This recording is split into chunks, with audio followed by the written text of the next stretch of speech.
श्री गणेशाय नमः। नमस्कार दोस्तों, अर्चना भक्ति में आपका स्वागत है। दोस्तों, आज हम आपको पीपल देव की कथा को कहेंगे कि किस प्रकार शनिदेव पीपल की पूजा करने से प्रसन्न हो जाते हैं। शनिवार के दिन आपने देखा होगा, बड़ी संख्या में श्रद्धालु पीपल की पूजा कर रहे होते हैं। लोग पीपल को जल देते हैं, दीप दिखाते हैं, काले तिल और गुड़ भी अर्पित करते हैं। पीपल को हिंदू धर्म में पूजनीय और आदरणीय कहा गया है। शास्त्रों के अनुसार पीपल में सभी देवों और पितरों का वास होता है। शनिवार और अमावस्या के दिन इस पर शनि महाराज का वास होता है, इसलिए शनिवार के दिन इनकी विशेष पूजा फलदायी होती है। इस संदर्भ में कुछ पौराणिक कथाएं हैं। पीपल की पूजा करने का रहस्य की कथा को हम यहाँ पर कहेंगे।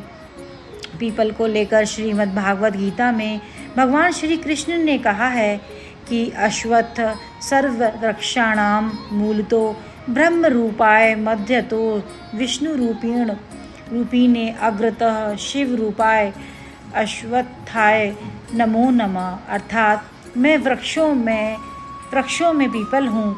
इससे भी इस वृक्ष की महत्ता का पता चलता है। स्कंद पुराण के अनुसार पीपल के मूल में विष्णु, तने में केशव, शाखाओं में नारायण, पत्तों में भगवान श्री हरि और फलों में सभी देवताओं का वास है।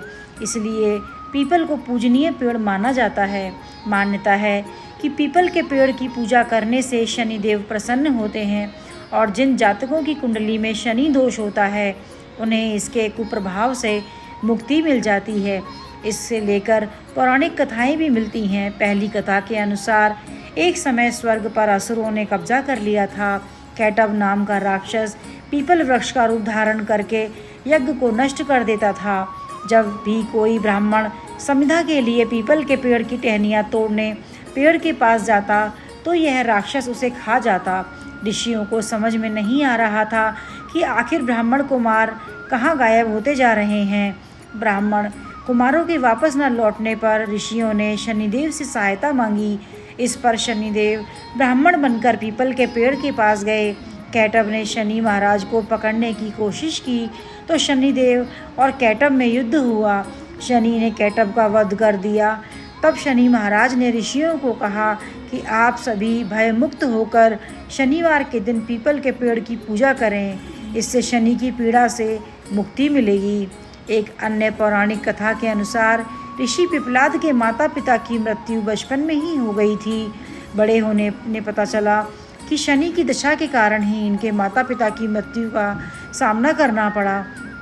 इससे क्रोधित होकर पिपलाद ने ब्रह्मा जी को प्रसन्न करने के लिए पीपल के वृक्ष के नीचे बैठकर घोर तप किया।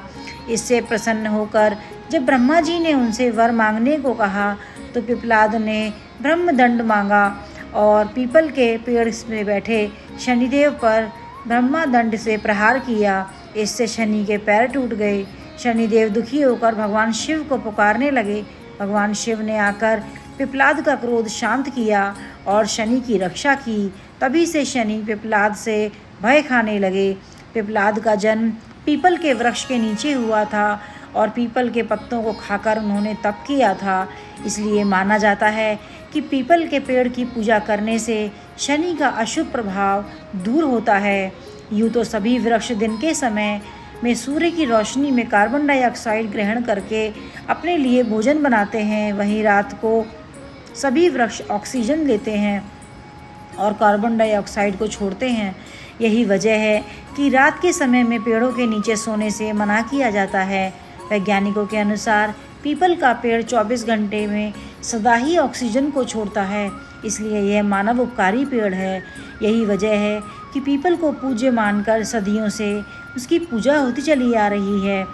साथ ही शनिदेव को प्रसन्न करने के पीछे पौराणिक कारणों में भी पीपल की पूजा का विधान है।